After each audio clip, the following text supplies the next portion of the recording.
transcendental existence whose derogation is not contemplated in the Constitution by way of constitutional amendments.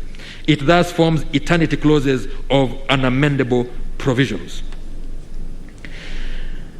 Upon intense analysis, the learned judges pegged their conclusions partly on the people's demand for and insistence upon the direct involvement through conscious and informed participation in the constitution-making process, and I have quoted them. Indubitably, the people were not mere observers or peripheral players in the making of the 2010 Constitution. They were wielders and shapers of destiny, not mere instrumentalities for the formal adoption of a document conceived, gestated, and birthed by the political power elites of the day, only for them to attend and vote at a referendum that would be no more than a ritual naming of a product not their own. The recorded history is crystal clear that the people of Kenya conceived, composed, and constituted their constitution, which they birthed in 2010. And it is only natural, in the way of the Swahili saying, uchungu wa mwana aujuaye ni mzazi, it's the mother who knows the pain of childbirth, as contrasted with my native Kisi saying that mwana vandima mire makendu, another's child is but cold phlegm, that the people of Kenya were very particular that the child of their own making, in which resided their hopes, dreams, and aspirations, as well as a clear statement and architecture of how they wish to be governed, should not suffer the fate of the previous constitution. That other had been amended many times in a deliberate and systematic scheme to quarter it, water it down, dismember, and all but obliterate the promise of freedom for the citizens and limited government that it once had. They expressed their views to CKRC, which I have quoted, and the concerns about constitutional dilution, abrogation, or capture through amendments were also captured. Indeed, they said, considering how quickly and fundamentally the Independence Constitution was amended, how can we protect the new constitution from a similar fate? I'm quoting from the CKRC report.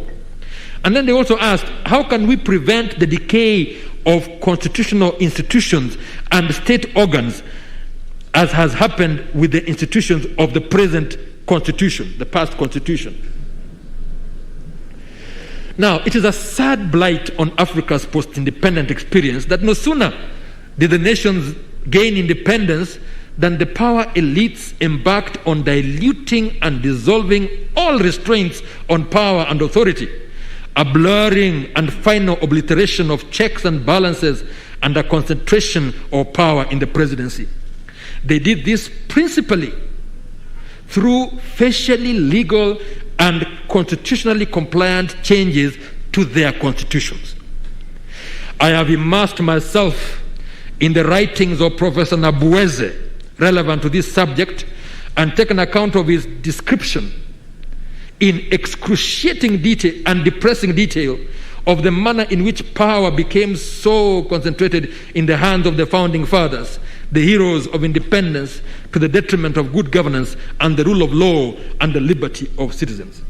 In Presidentialism in Commonwealth Africa, for instance, he dedicates chapter 5 to the office of the president and starts off under the head the extent and reality of presidential power by pointing out that the most striking feature of the presidency in Africa is its tremendous powers.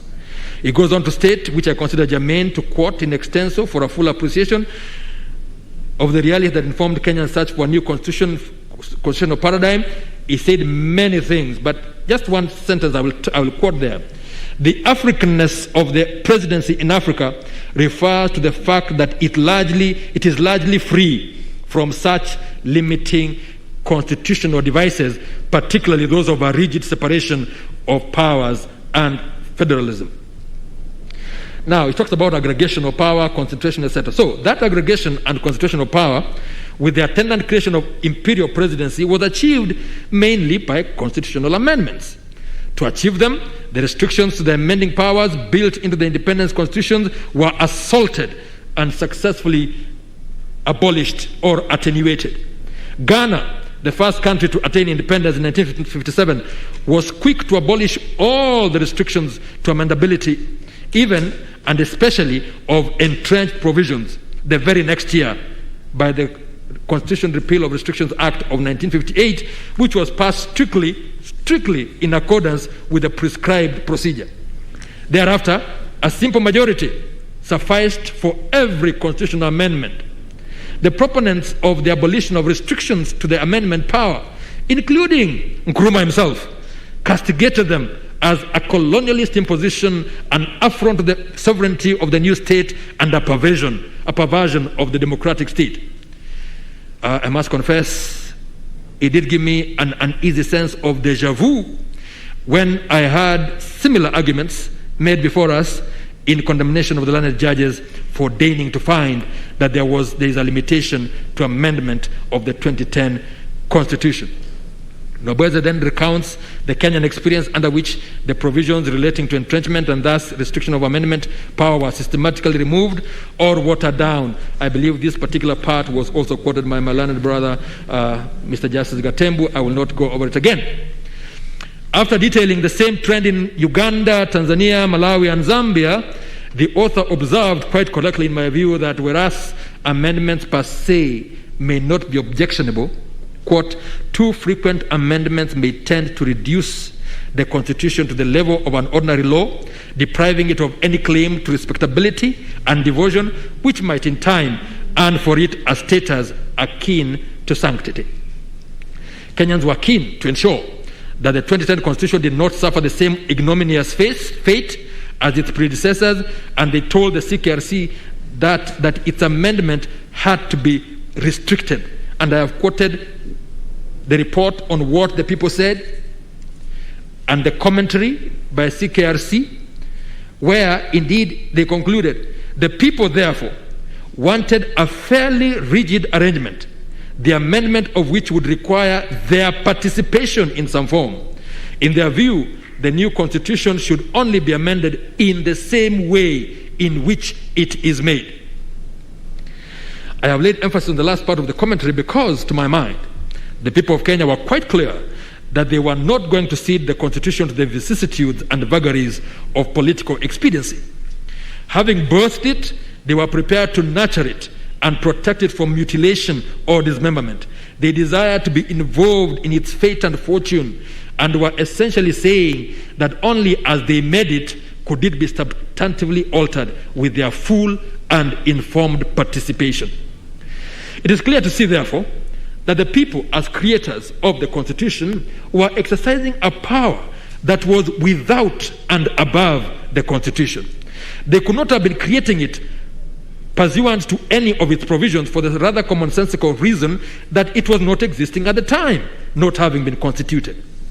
The power to constitute a constitution predates the Constitution, and it is, with great respect, quite absurd to seek constituent power within the Constitution. The power is original, a priori, primordial, and is inherent in the sovereignty of the people. It is not subject to the Constitution, which is but an emanation of it. This is the constituent power with which the people themselves, acting directly, can both make and replace a constitution. I've quoted Nambuye. The Njoya decision, which Ringera actually quotes Nambuye, was never appealed against and has remained the law on this subject, followed and reaffirmed on many occasions over the last 15 years. I have gone over Ringera's judgment, Ringera J's ruminations on the subject of constituent power, its being an expression of the sovereignty of the people, its existence outside the Constitution, yet having implicit recognition in it with a cognizable juridical status. Having done so, I think I can do no better than set out at some length what he had to say, with which I fully concur and apply mutatis mutandis to the 2010 Constitution, but because of time, I will not read all of this stuff that he said. The relevance of the constituent power to a discussion of the basic structure doctrine is that it is presented as the only authority that can effect a legitimate alteration to an aspect of the Constitution that lies at its core or relates to its essential character. The argument is that amendments or alterations of that kind are not amendments properly so called, but have the effect of abrogating it or destroying the very foundations or pillars upon which it rests. I've quoted John Rawls in Political Liberalism, where he gives an example of whether the Americans could decide and amend the first Constitution, the First Amendment, and replace it with an opposite fundamentally contradicting principle, such as establishing a state religion. Such a move would amount to a constitutional breakdown or revolution in the proper sense, and not a valid amendment of the Constitution. Professor Robert Albert, in an article called Constitutional Amendment and Dismemberment in the Yale University Law Journal of International Law, states that this Rawlsian view reflects the conventional understanding in the field of constitutional change.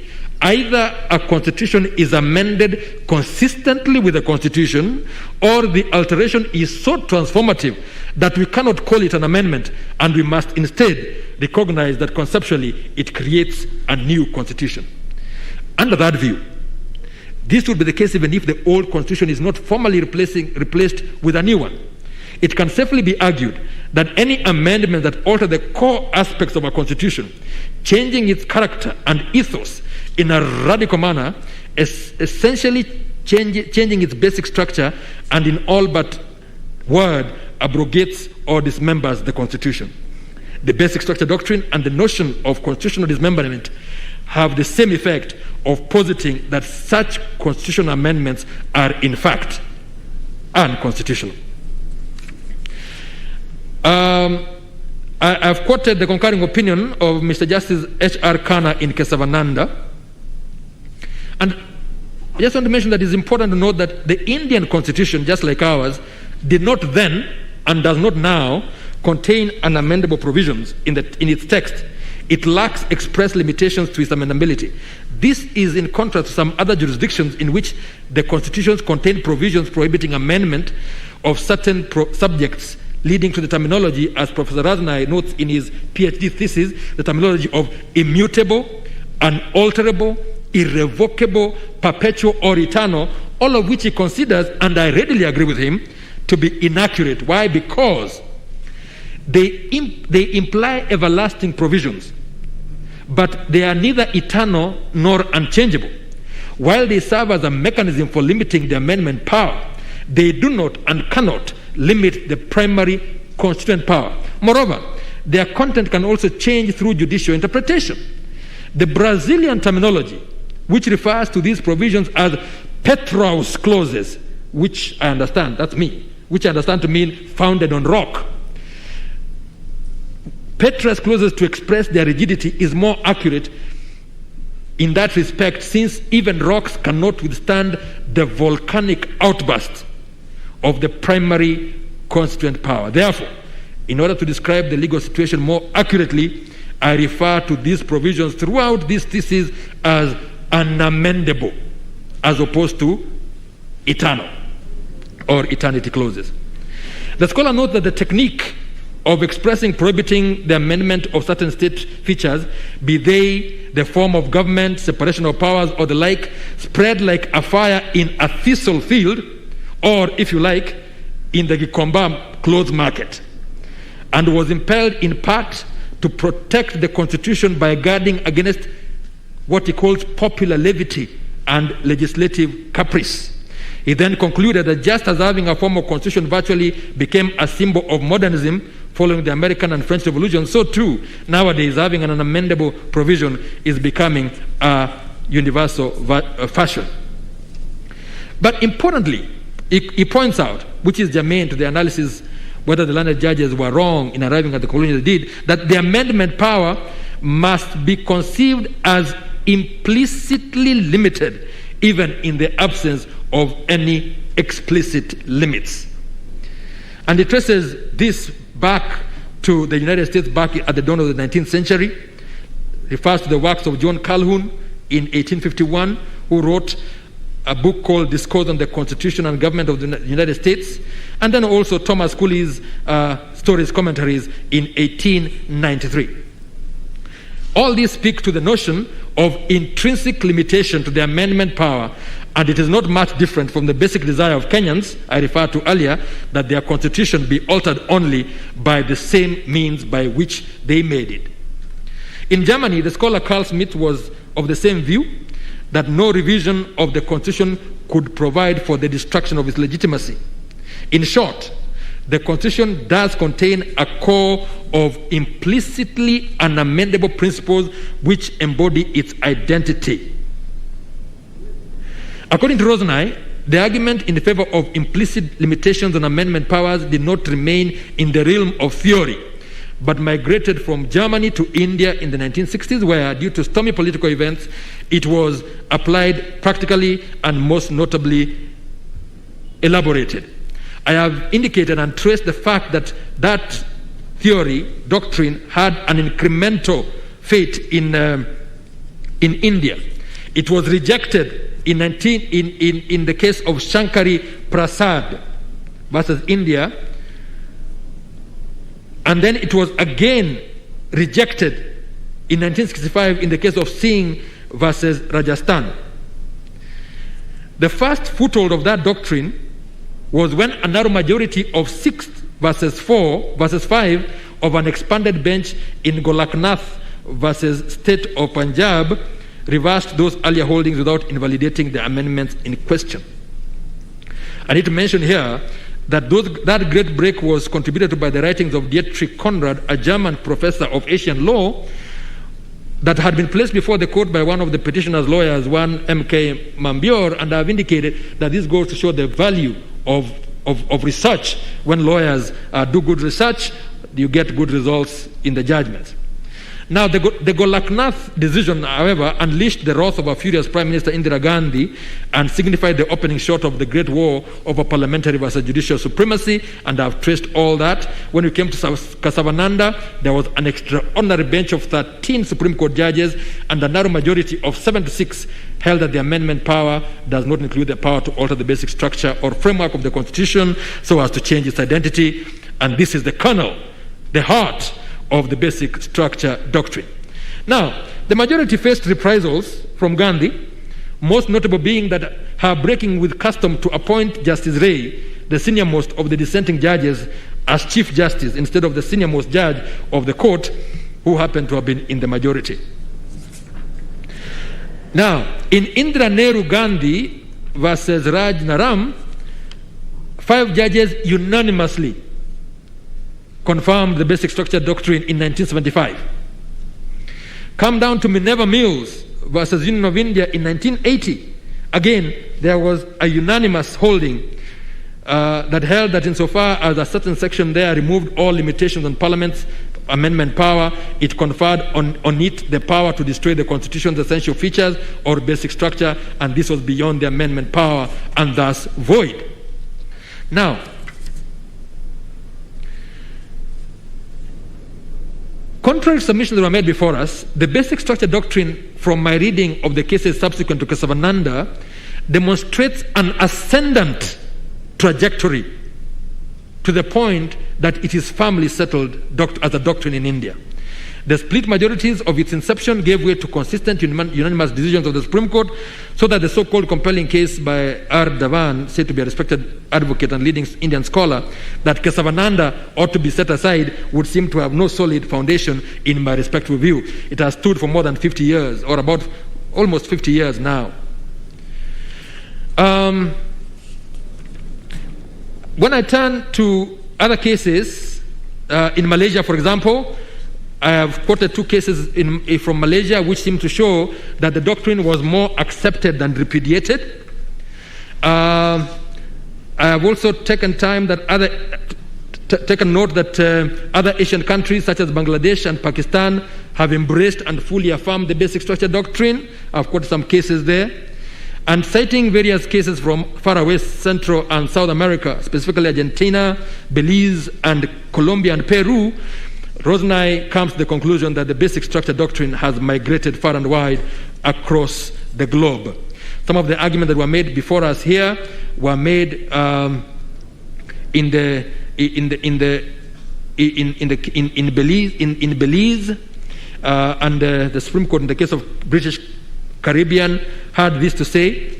They referred to the Indian basic structure and then said, though the Constitution of India is different in several respects from our Constitution, both constitutions have basic structures, features such as judiciary, rule of law, fundamental rights, and separation of powers.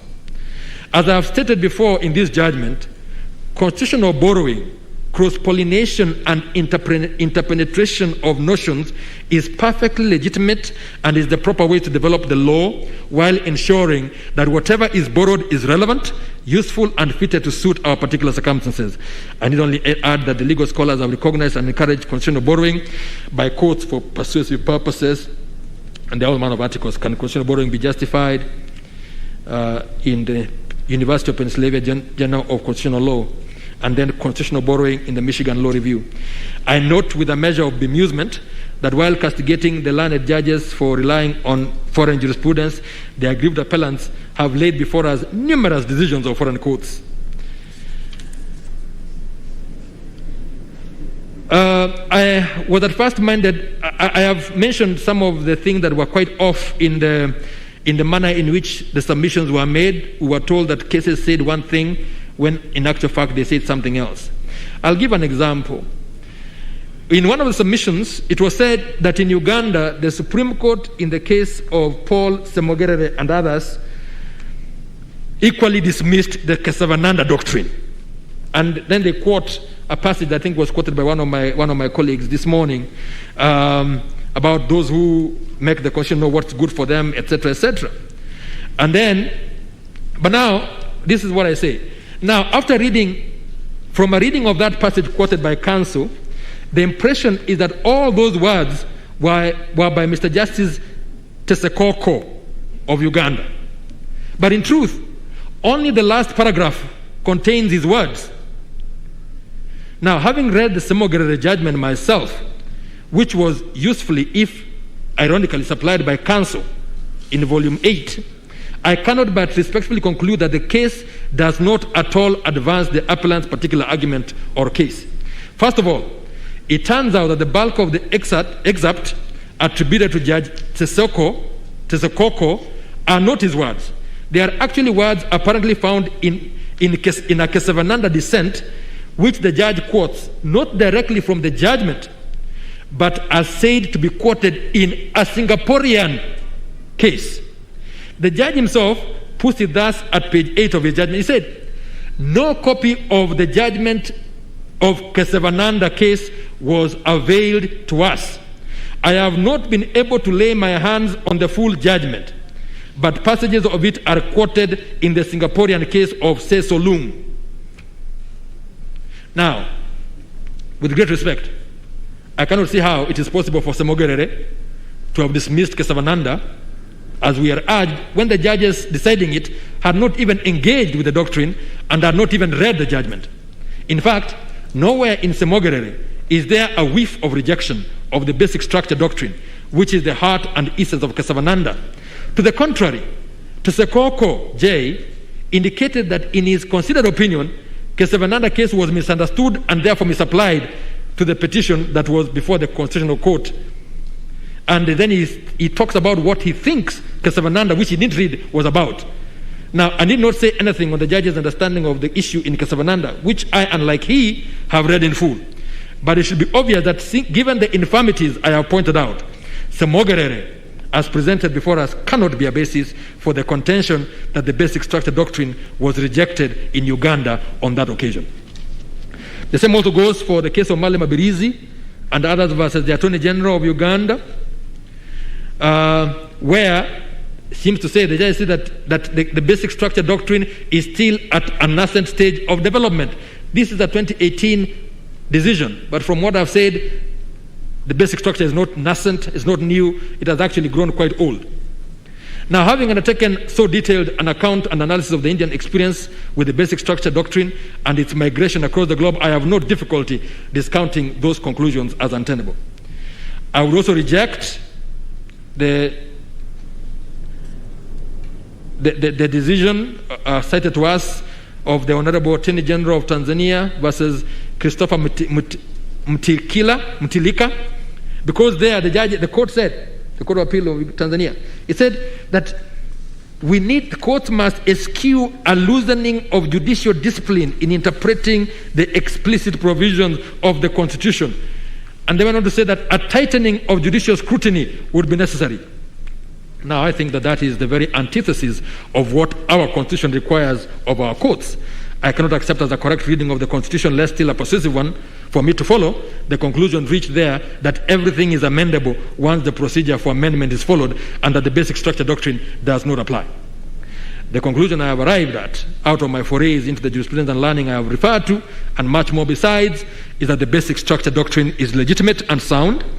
I would think it's strange that anyone would doubt the existence of a basic, fundamental, essential core, being the pillar upon which the Constitution stands, and from which its character, ethos, and identity flows. There is a certain undeniable simplicity to the notion. I thought of it as a house. Any and every house, be it simple, complex, and elaborate, must have some structure with its bare essentials. Even as some houses have fewer items than others, going into their basic structure than others, so would different constitutions differ in complexity. I was pleasantly surprised to see that Joseph Raz, in a book called Between Authority and Interpretation, uses the analogy of a house to differentiate between minor changes to the Constitution, like redecorating a house, and major ones that alter its character. Roselyne refers to that very analogy of a house. I will not say much more on what he says. I've cited a passage at length to signify my full agreement with the learned judges that the amendments proposed by the BBI initiative and bill were so far-reaching in character, scope, and content as to shake the foundation and alter the identity and character of the Constitution. They were effectively dismembering the Constitution, blasting so huge a hole in it as to pulverize its foundations and essentially create a new constitutional order. To do so would not be to amend the existing Constitution, and therefore there was need to resort to and summon the primary constituent power. The mere invitation of the people to vote on the radical transformative proposals at a referendum was not an effective summons of the correct authority, because the people acting on the amendment plane constitute the secondary constituent power only and are limited to amendment. They are in no position, while acting in that capacity and space, to endorse and effect a constitutional replacement. This latter they can only do in primary constituent mode. Now, Roselyne, I believe, asserts crucially that the amendment power is a constituted power even if exercised by the people. Moreover, no constituted power should be entitled to abolish the democratic system. To my mind, that is the cognitive posture that we should adopt in answering the question whether the notion of limitations to the amendment power discussed by so many courts loses any of its logical force by the fact that the amendments proposed in the case at bar and contemplated by Article 255 and 57 of the Constitution require approval by the people in a referendum. The conclusion appears to me inescapable that as long as what is contemplated is an amendment, it will ipso facto be limited. The limitation in this case stems from the fact that certain aspects of the proposed amendments unquestionably go to the essential core and fundamental fabric of the Constitution, thereby purporting to alter irredeemably its character and identity. Such radical alterations are not amendments in the real sense of the word, for there has to be a limitation to what amendments can achieve. And I would think that dismemberment is dismemberment, whether effected through surgical amputation or through rough mutilation. It matters not whether you carve Caesar as a dish fit for the gods or hew him as a carcass fit for hounds. The cuts are mortal either way. I have said enough, perhaps more than enough, to show that I do not think a sufficiently compelling case has been made to warrant our interference with the conclusion that the learned judges reached with regard to the basic structure doctrine and its applicability in Kenya. I have gone back to what Lenaola J had to say in the Commission for Implementation of the Constitution, was National Assembly. I am fully in concord with the reasoning. I'm so fully in concord with the reasoning of Lenaola J that I will not add a single jot or tittle to his reasoning. Having come to the conclusion that the basic structure doctrine is applicable, the conclusion is also inescapable that the amendment power set out in Article 255 to 257 of the Constitution is limited, and that the basic structure can only be amended through the constituent power. That constituent power can only be properly summoned and exercised in accordance with the four-sequence process of civic education, public participation and collection of views, constituent assembly debate preceding a referendum. And this accords with the holding in Njoya.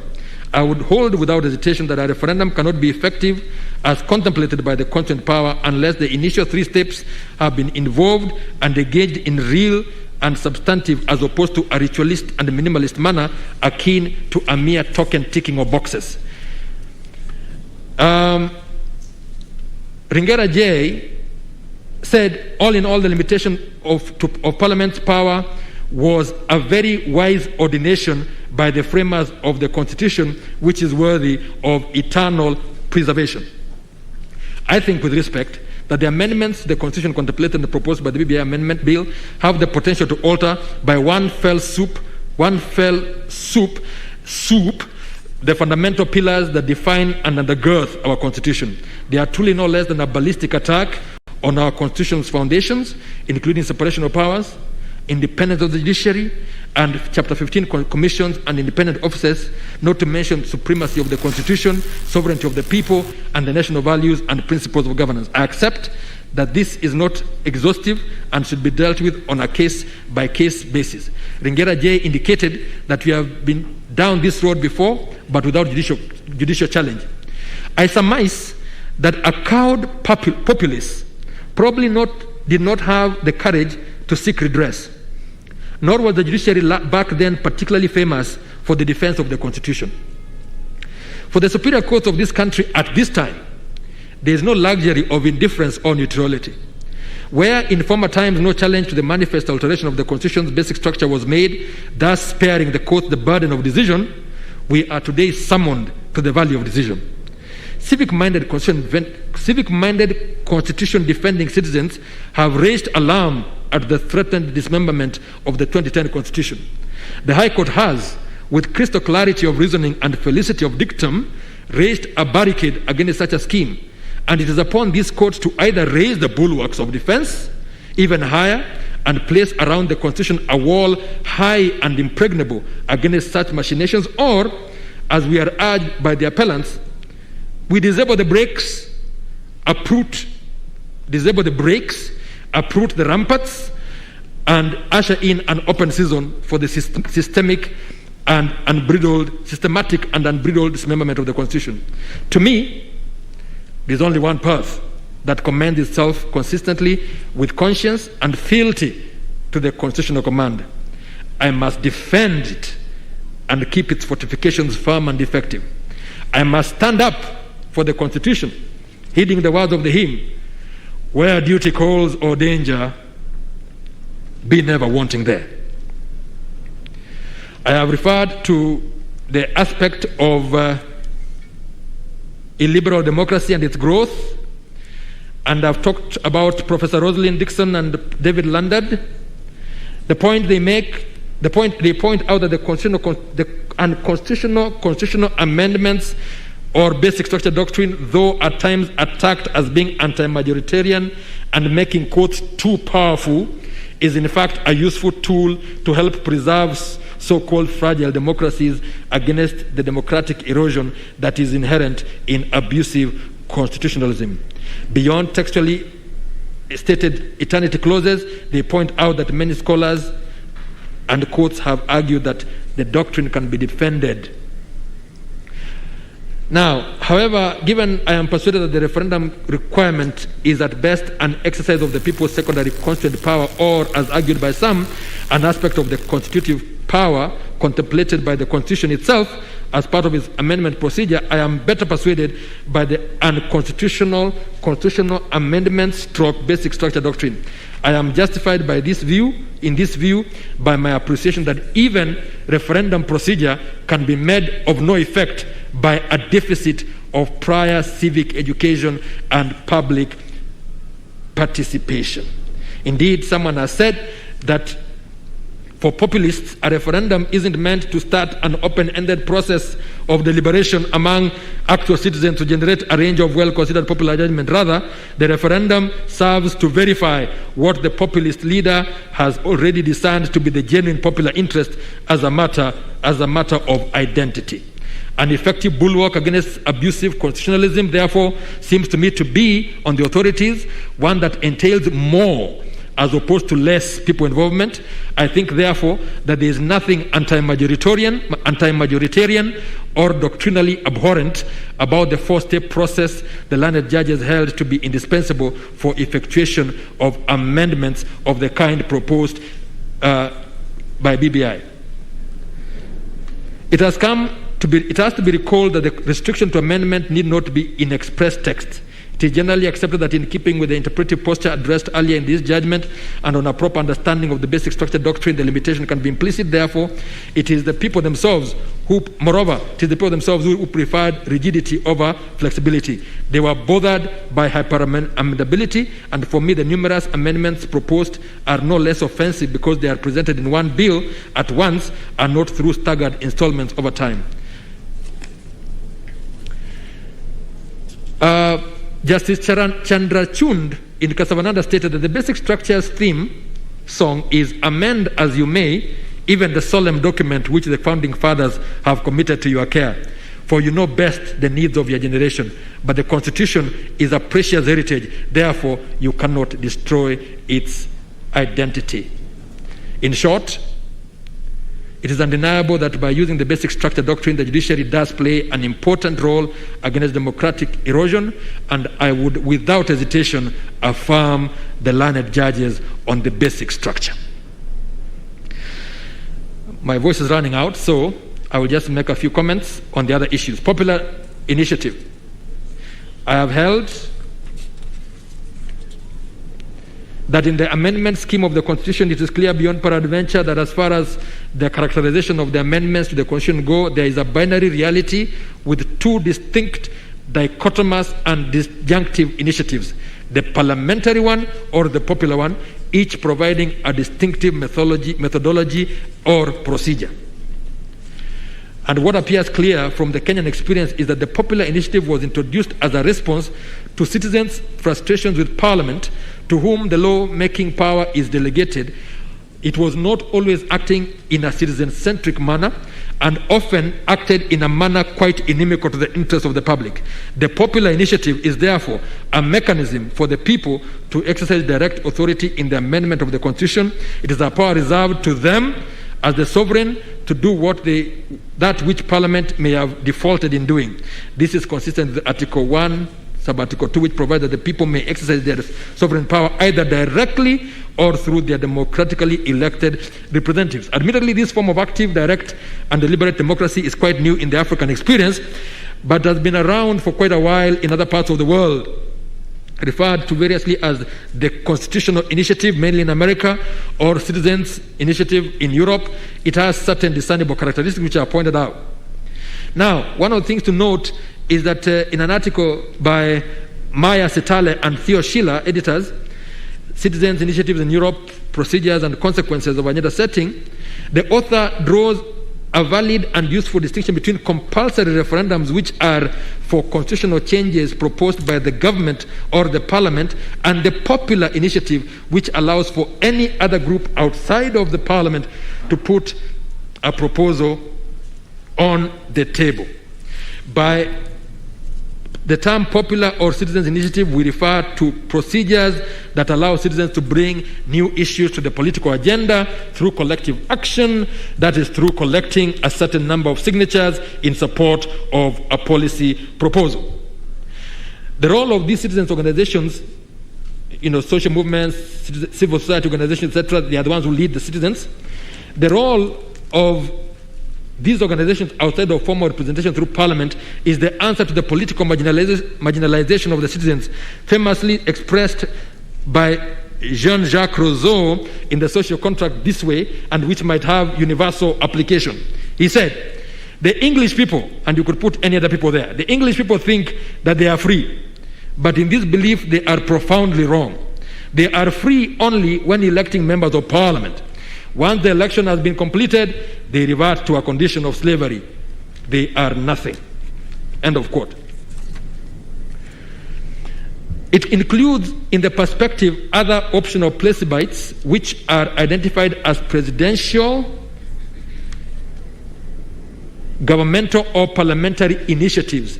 And these are contradistinguished from the direct democratic perspective that trusts in the people to initiate the direct decision-making process. In this range, we have the popular initiative, the popular referendum initiative. From my reading of the literature on these subjects, I am fully fortified in my view, which coincides with that of the learned judges, that a popular initiative is a citizen-conceived, citizen-initiated, and citizen-driven process. And these are the ordinary mwananchi. If the initiative is born of presidential fiat, no matter how well-intentioned, it ceases to be a popular initiative and must be recognized and named a state or presidential initiative. Now, in answer to the question whether what happens with the president has a parliament that doesn't listen to him, I do not doubt that the president, with his wide array of powers and influence, could have used the parliamentary initiative through his party and others with which he works, or could work in a coalition of the willing to bring about the changes to the constitution that he seeks. The president's role in the conception and initiation of the Building Bridges initiative is writ large, and with it the panoply of power and prestige of his office. First was the handshake, then the BBI Gazette, which was appointed by task force was appointed by Gazette, which is an official government publication. The task force prepared a report which it presented to the president as president and commander-in-chief. Moreover, the president again appointed the steering committee on the implementation of the BBI report by way of a special issue of the Kenya Gazette. Their report was presented to the president at a state lodge. That everything about the process bore the imprimatur of state involvement. It was a presidential government project, and this was wholly antithetical to the popular initiative.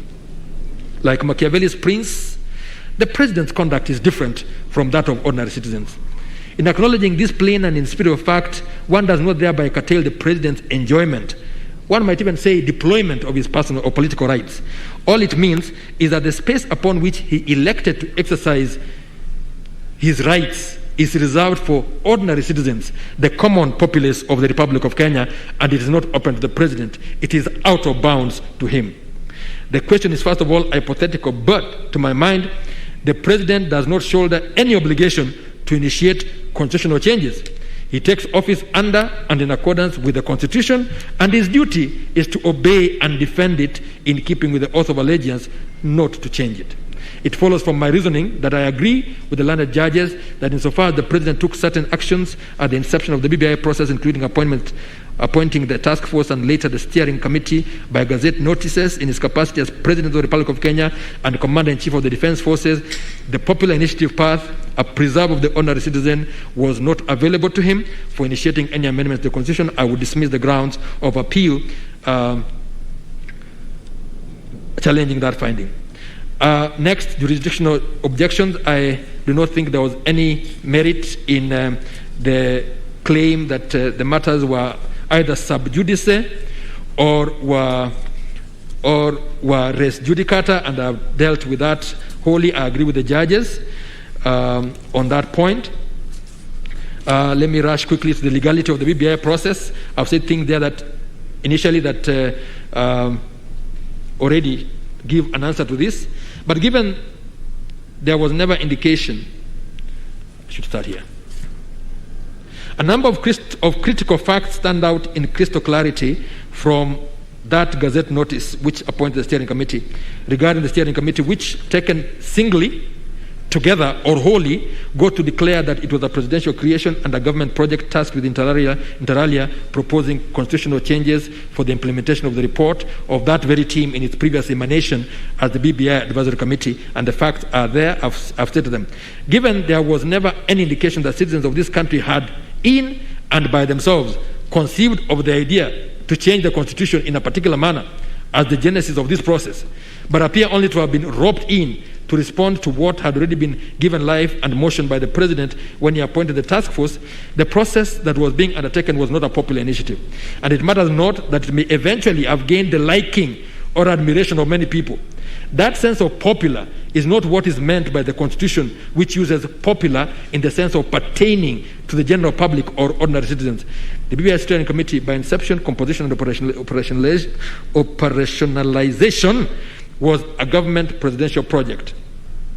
The members were not ordinary citizens who came together coalescing around an idea that the constitution needed to be changed in particular respects. Instead, these were prominent personalities joined together by presidential fiat. They had no mind or idea of their own to initiate, but were instead tasked to identify constitutional, among other changes. It was not open to them to purport to craft constitutional changes and even come up with the BBI Constitutional Amendment Bill purportedly as a people's initiative. They were, without a doubt, a government project, and it was impermissible and untenable for them to seek to camouflage their process as a popular initiative, which it was not. They were essentially seeking to hijack the People's Initiative route under Article 257 of the Constitution, and this was clearly intolerable and indefensible. It was also contrary to the letter and intent of the Constitution. That, I think, provides the answer to what I had to say about that aspect. Yes. I think I am dealing with... yes, public participation is the next point. And under public participation, I've indicated the Constitution itself, a product of super participation on the part of the people of Kenya, recognizes participation of the people as one of the national values and principles of governance. It is listed in Article 2A alongside patriotism, national unity, sharing and devolution of power, the rule of law and democracy. I have no hesitation holding that participation of the people is what gives meaning to and serves as the guarantor to the tangible realization of the other values and principles of governance. It is what gives substance and brings to life as a present reality the idea that democracy is a system of government of the people, by the people, for the people, as famously put by U.S. President Abraham Lincoln in his Gettysburg Address on November 19, 1863, which he hoped shall not perish from the earth. Participation by the people is in the matters that concern them, when done in a deliberate, substantive manner, acknowledges the sovereignty of the people and treats them as master of their own destiny. Their autonomy, individually and as a collective, is mainstreamed, even as the paternalistic state and its officers that so easily assume the position of ex-cathedra directives recede to a facilitative as opposed to a command position. Once the people are involved in policy formulation, legislation, and in the greatest, most solemn role of constitutional amendment, they get to own both the process and the product. They are no longer pawns on a political chessboard. They are not mere voting machines at the beck and call of political operatives. They are not commodities for sale to the highest bidder. They retain ultimate control over government and are not at the control of government. The Constitution says so. And it is the duty of those who enforce or interpret the Constitution to give real meaning to the principle in its widest and fullest manifestation. Now, I have said many more things about public participation, but long and short,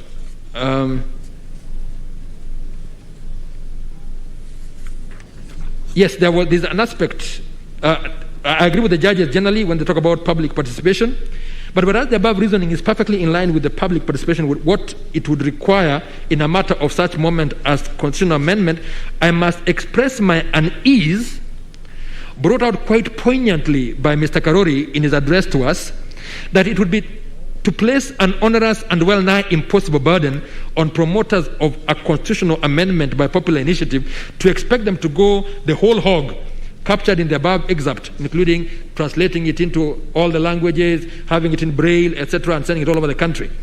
That to ask them to do that before they collect the signatures might be a bit too onerous. It seems to me, with respect, that the requirement stated by the judges must be present before or at the time of the voters finally make their decision on the proposed amendment of the referendum, failing which the mandatory requirements for public participation will not have been met, with fatal consequences to the proposed amendment. I am of the view, however, that the elements of public participation stated must perforce be understood to form a spectrum or a continuum which is incremental in character.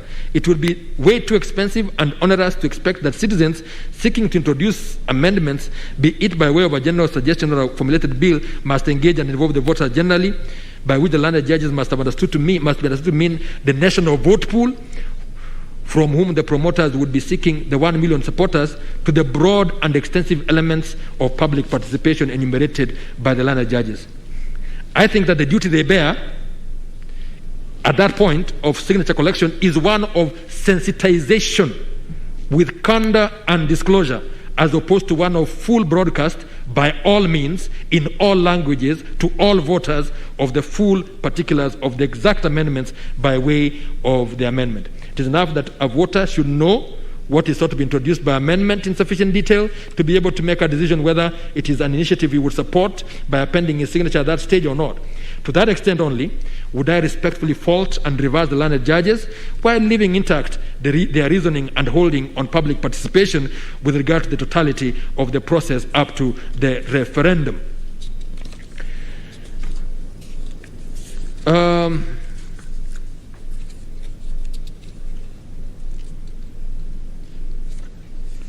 Of course, it has been argued that why worry about public participation? The way you look at everything else, the way it is set out, there will be enough moments for public participation, and perhaps the judges acted too fast and too soon.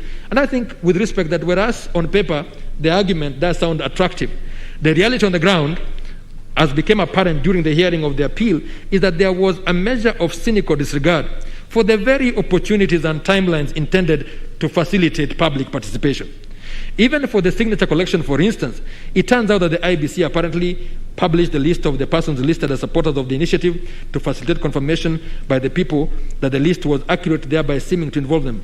This was in reality a mere show, devoid of substance, however, for the reason that the list was published by the IBC on the IBC website only, and then the public were informed of the fact on Thursday, 21st January, and were required to have notified IBC of any complaint by the following Monday, with a weekend in between. It means that the people of Kenya were given but 2 days to access information available only on a single platform. Under those circumstances, it sounds rather strange for IBC to point at the apparent absence of complaint as demonstrative of accuracy or satisfaction. It could well have been due to absence or, at the very least, insufficiency of access. Another glaring and troubling example that was cited in argument before us was the lightning speed at which the amendment bill was rushed and passed through county assemblies. The Constitution deliberately indicates that they are to consider the bill within 90 days. And it is argued that properly so, that the period is intended to facilitate public participation, which I take to take the form, at the minimum, of publication of the bill within the county, followed by consultation, receipt of memoranda, debate in public forums organized for the purpose, and on other platforms so as to involve the people and obtain their instructions, thereby establishing whether or not to support or approve the bill. What was witnessed in most counties, however, was a farcical disregard for the people and the Constitution. Many county assemblies made absolutely no pretense to involve the citizens resident in their counties, spurred on no doubt by certain incentives beneficial to themselves, the most notorious of which was their demand for some 2 million shillings car grant, which was quickly granted by government. The usually slow and tight-fisted Salaries and Remuneration Commission, despite well-known fiscal challenges and a raging global pandemic, somehow managed to prioritize, approve, and find funding for that particular incentive for MCAs, which seems to have attained the status of a national emergency. What in the end seems to have happened in county assemblies was a mad rush to demonstrate personal gratitude and party loyalty, with some passing the bill in but a couple of days. The people did not matter. They might as well not have existed. and no superior court in this country, properly directing itself on public participation, would in conscience accept as permissible such violation and negation of the constitutional scheme and command to put the people first and center in public affairs, of which amendments to the Constitution is definitely the most solemn. I would affirm as correct the holding of the learned judges that county assemblies are under duty to approve or reject a constitution amendment bill in a popular initiative whole without amendment, so as to maintain and preserve its content and character inviolate as a popular initiative. It is also the more reason why they are under a clear duty to be scrupulously and faithfully discharged, to involve the people so as to discern which way they should vote on the amendment bill. On presidential immunity, all I will say, first of all, is that there was an issue that His Excellency the President, Uhuru Muigai Kenyatta himself, it would have been neater. It would have been neater if the President himself joined the proceedings and raised objection to his having been sued in his personal capacity. But he was not. Now, the issue that arises is that he appears not to have been served. And I might as well state at this point that the learned judges ought, at the very minimum, to have first satisfied themselves that service had been effected on him by the petitioner before proceeding to hear and determine the matter, and to even make pronouncements against him. This is a fundamental and basic tenet of natural justice, and the rules as to service or process are quite explicit as to what is required to have been done. I therefore agree with Mr. Gatonyel, Senior Counsel, that any adverse orders made against the President in his personal capacity would be open to setting aside ex debito justitiae. That does not mean, however, that the learned judge's finding on the extent of the President's immunity from civil suit is also affected, because this is a matter of constitutional law, not personal to the sitting President. And I have quoted Article 143(2). And the argument was that the President should be impeached in case of things that happen outside of his. In fact, the argument was that he enjoys absolute immunity. Now, as an impeachment can be challenged in court, it was counsel's view that it was putting the cart before the horse for the courts to entertain suits against the President in his personal capacity before he gets impeached. When seeking clarity, I asked counsel the hypothetical question of what my neighbor out in the village of Karaos, Kesogon, Trans Nzoia County would do were I the President and my dog beat his child. It was counsel's confounding answer that the only recourse open to my neighbor was to seek my impeachment. He cannot be right, not least because there is nothing presidential about such a canine indiscretion that would only invite tortious liability.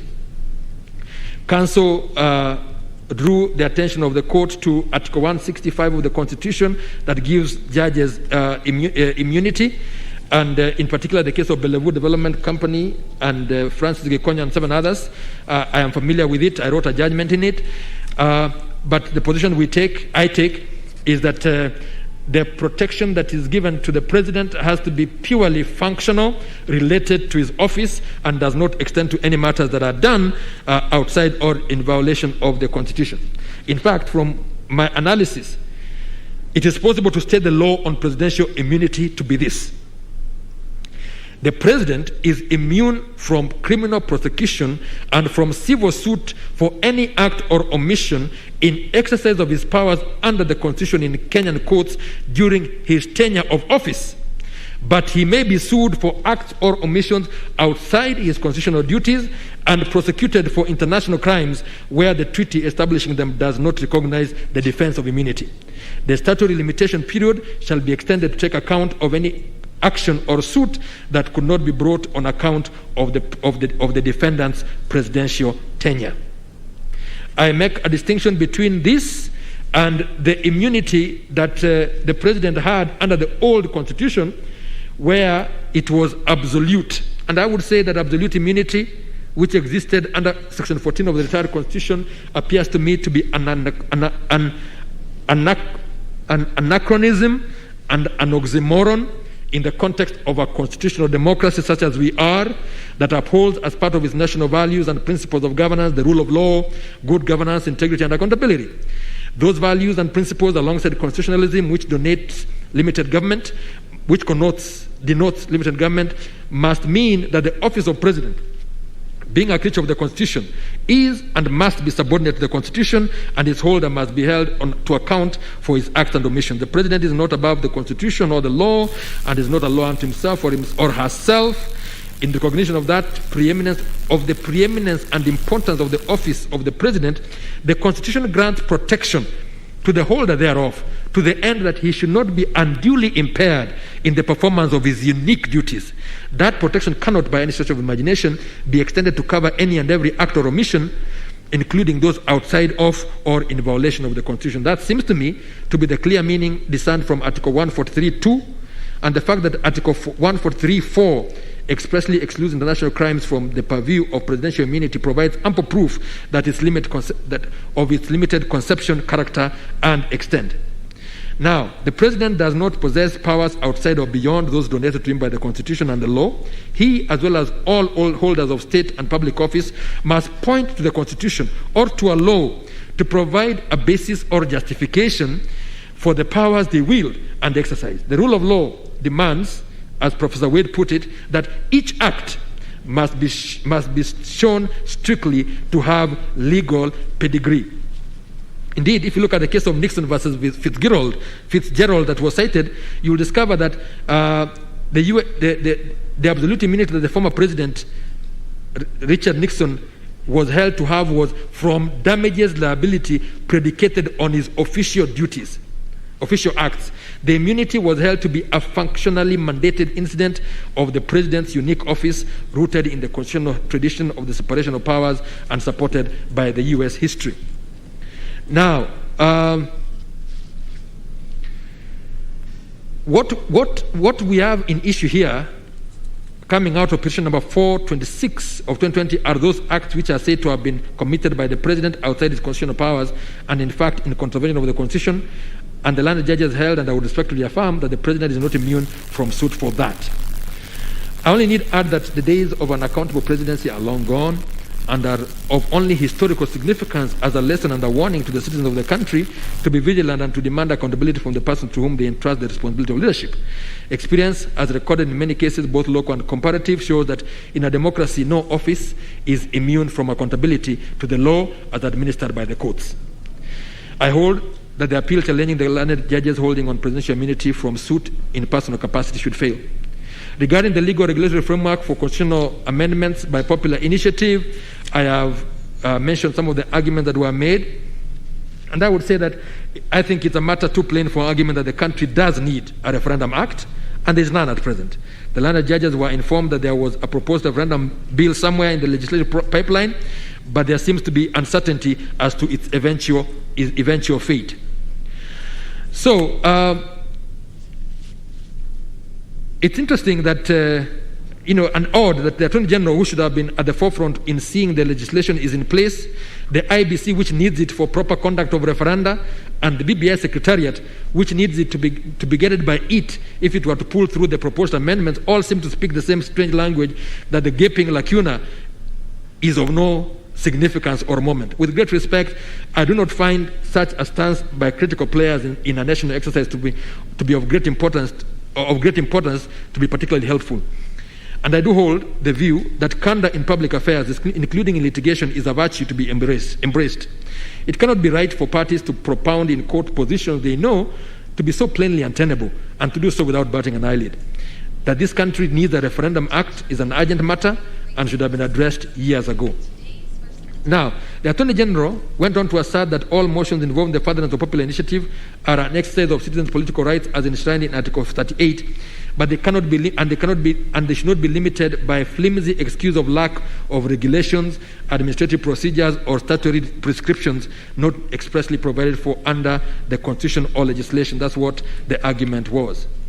Whereas the Attorney General is quite right that the enjoyment of fundamental rights cannot be conditioned upon the enactment and promulgation of any statutory rules or regulations, with the absurd result adverted to where rights are held at ransom by official neglect, I do not think that the learned judge's decision was to that effect.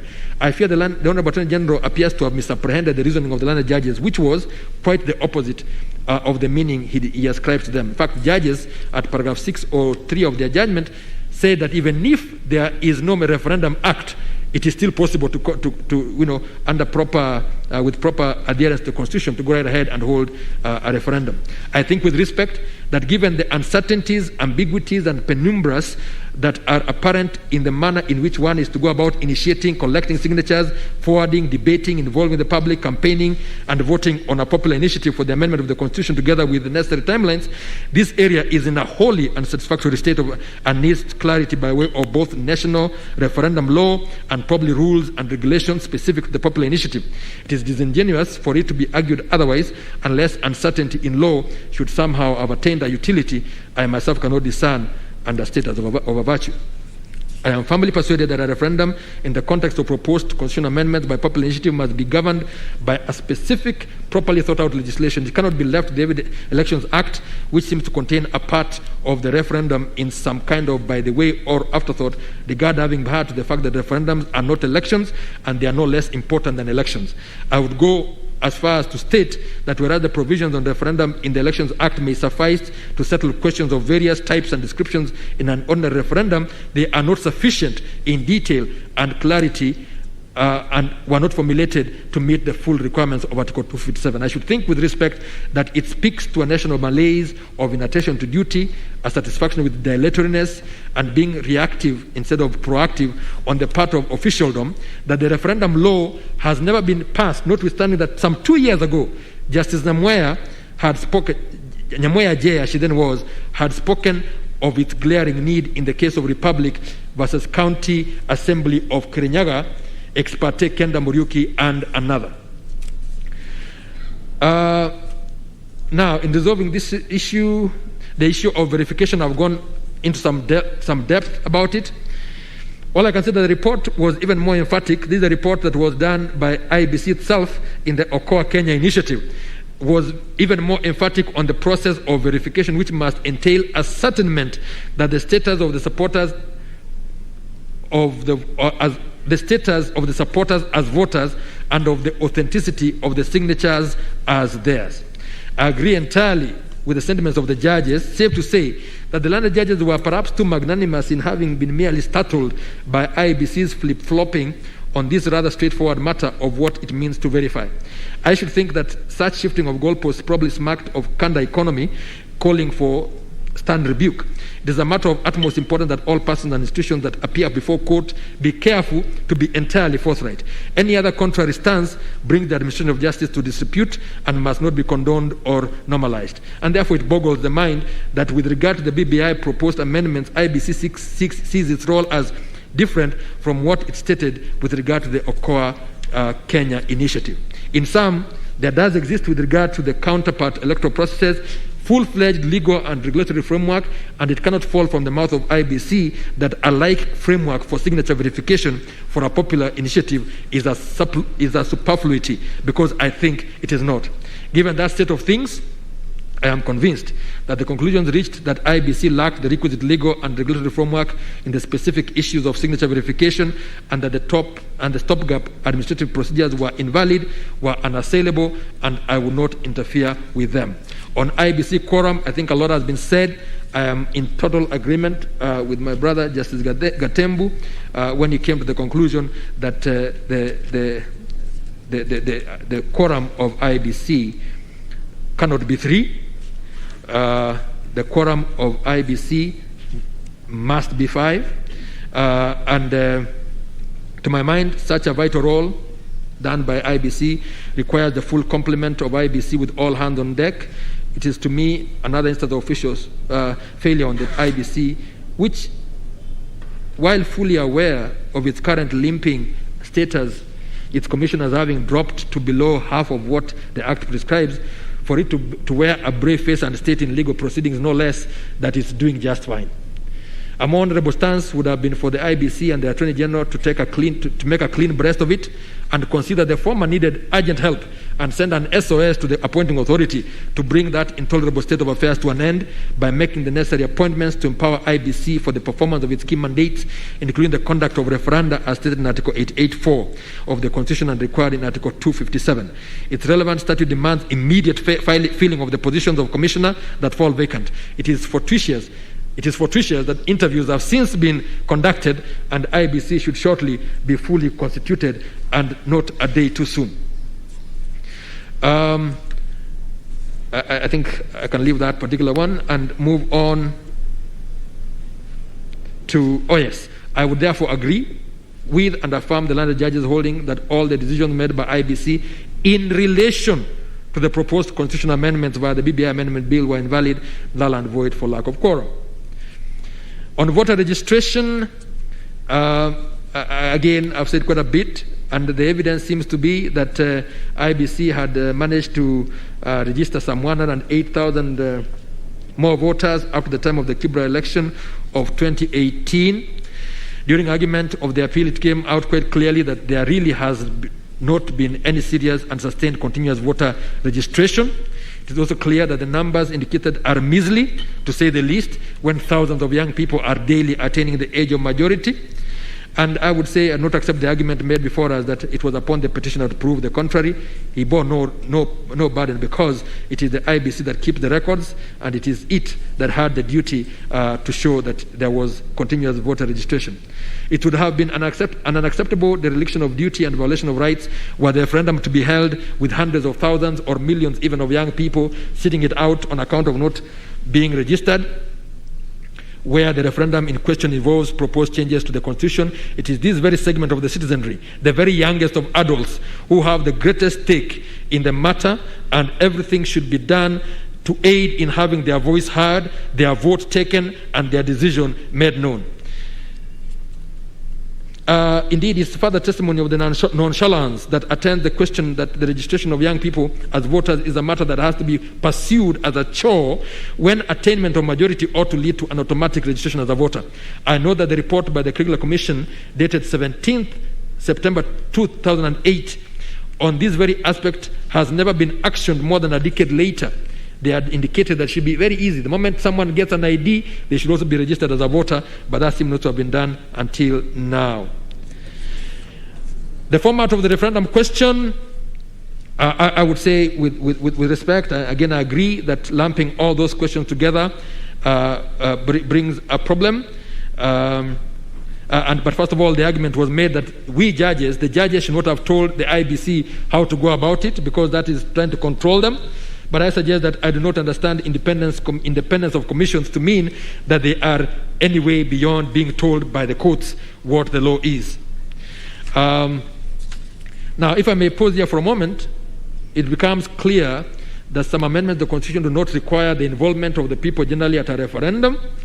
And one of the problems of the IBC bill is that it contains both matters that require a referendum and others that do not. It contains multiple and altogether way too many proposed amendments, some of which would require a referendum while others do not. The confusion becomes intolerable in that a bill is prepared containing provisions that from their different proposed impacts requires two different tracks for enactment. Indeed, because of the numerosity of the questions, I think I have said that I do not for a moment think that it was ever the intention of the people that amendments to the Constitution should be the normal done thing whenever we feel the urge. It should come rarely, and even then when compelled by the greatest necessity.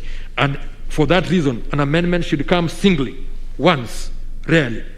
If for any reason, and I cannot readily conceive of any, amendments must be brought other than singly, the original intent must be maintained by having each amendment presented separately and distinctly to be voted upon independently. That way, the choice presented to the people is not a binary one, and the people do not have to feel ramroded into choosing what they do not like alongside what they like, or vice versa. That Hobson's choice may perhaps be avoided by way of a multi-option referendum, but I will refrain from making any conclusive findings on it in the absence of a referendum act, the desirability of which I have already addressed under the rubric of legal and regulatory framework. I have taken the view that whereas Section 49 of the Elections Act does does envision multi-question referendum. I would think, however, that whereas the section applies to referendums generally, the specific proposed constitutional amendment under People's Initiative in Article 257 must be presented as a single amendment at a referendum for the people to either approve or reject. On the whole, therefore, I do find and hold that the learned judges were right in holding that specific proposed amendments must be submitted as separate and distinct referendum questions. I would only preface the relevant part of the declaration by the words must be presented singly, or I would in any event reject the grounds of appeal preferred against the holdings on the structure or format of the referendum question. I've taken the view that having too many of them in one question amounts to an interrogatory overload. On the question of constituency apportionment and delimitation, I note that IBC, which to its credit has not appealed against the findings of the learned judges on the aspect of the case, is required under the BBI bill to determine the boundaries of the 70 extra constituencies within 6 months of the commencement of the Act in the counties among which the new constituencies are spread in the manner specified. The learned judges undertook a detailed historical account of constituency delimitations, which goes to show how the matter is a delicate, emotive, and often highly contentious exercise undergirded by what Kriegler report termed the gross disparities in the voting populations and gross disparity in the size of Kenya's constituencies. In a report by the IBRC, it identified historical injustices and past gerrymandering as having highly contributed to the 2007 post-election debacle.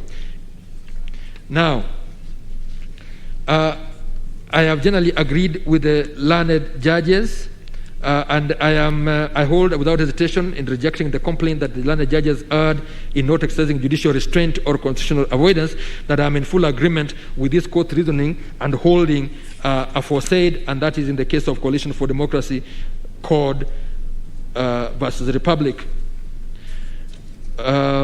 It resonates with what I stated earlier when treating of the basic structure doctrine, that the Constitution places on judges an unmistakable obligation to defend the Constitution where there is real, clear, and present danger of violation or contravention of rights or an unlawful tinkering with or alteration of the Constitution's basic structure, such as portended by some of the provisions of the BBI Amendment Bill. The courts, when moved, must take defensive action in aid of the Constitution, even by making a preemptive strike that ensures the threatened constitutional amendments do not see the light of day. I have again seen refer to Mr. Karori's arguments in which he talks about the difference between the power of IBC over wards and over constituencies, which I agree with. But a careful reading of the judgment does not suggest to me that the learned judges held that the number of constituencies cannot be altered. I think they stated the opposite, and quite emphatically and unambiguously so, which again I have quoted them. What the learned judges did hold was that it was impermissible for the BBI Amendment Bill to directly allocate and apportion the 70 extra constituencies it created without the delimitation exercise that is commanded and provided for in detail to be undertaken by IBC in Article 89, which lists and Article 88.4, which lists the delimitation of constituencies and wards as one of the particular, and I dare say, exclusive responsibilities of IBC. To my mind, the protective role of independence commissions over the sovereignty of the people is of critical, over the delegation of the sovereignty of the people is critical and vital importance, and can only be attained by a jealous and uncompromising assertion, exercise, and defense of their independence. Independent commissions are charged with the duty of vigilantly and keenly ensuring that the state organs to which sovereign power is delegated maintain the stance of delegates accountable to their principles and remain always the servants of the people. And therein lies the absolute necessity of the independence of those commissions being kept firm and inviolate. I would thus hold that, seeing how critical the independence of independence commissions is to the sovereignty of the people, it has to be part of the basic structure of the Constitution, which is given express amplitude by entrenchment. Having taken this view, it should be obvious that I find the provisions of the BBI Amendment Bill to be an unconstitutional attack on the independence of the IBC, and materially seek to alter, by the operation of various of its provisions, the limitation scheme set out in Article 89.1 of the Constitution. It effectively attempts to repeal that provision without saying so by stealth and subterfuge. Now, it is a statement to the thoroughness of forensic analysis and intellectual engagement the learned judges brought into this aspect of the case, as indeed the entire case, that they proceeded to expound in some detail on each of the 6 reasons or markers of unconstitutionality that they identified in the BBI bill. I'm not to go into them. As I am myself fully satisfied with the accuracy and logical legal foundations of those reasons, I do not consider necessary to rehash them. The conclusion is inescapable that being so violative of the Constitution, the provisions of the BBI Amendment Bill were benighted and ill-fated at inception and had to be struck down as null and void. As to the cross appeals, I am in full agreement that both of them should fail, and that's my position. And so, finally, in conclusion, I would express my deep gratitude to all counsel and parties who appeared before us. The depth and extent of learning that went into the preparation of these appeals and cross appeals by both sides of the divide was truly impressive. The authorities were numerous and the workload quite daunting, and I must commend the industry and commitment on display before us. The erudite submissions made passionately and with persuasive force exemplify the importance of oral advocacy at the bar by both seasoned seniors and talented young legal eagles. The latter exemplify Chinua Achebe's quip in Things Fall Apart that when a child washes his hands, he gets to eat with kings. These young lawyers will soar to great heights, and should they maintain the discipline, hard work, courtesy, and professionalism that was in prodigious display before us. There is reason for optimism that the future of the profession is safe despite present troubles. As the cases, textbooks, articles, commentaries, and other authorities were in their scores, running into hundreds, nay, thousands of pages, it was not possible to refer to each and every one of them, just as it was not practical to quote verbatim all the submissions made before us for days, not to mention the hundreds of pages of the same in writing. My not having referred to any of them is no indication of their lack or worth of work or importance, of worth or importance, but merely the function of limited space and time. In the end, I trust that we have all kept the Constitution safe and secure on this occasion, and may it always remain so. Thank you. Well, thank you, my brother Justice Kiage. It is now about 10 minutes to 5, so we'll take 10 minutes health break, then come and finalize the remaining judgments.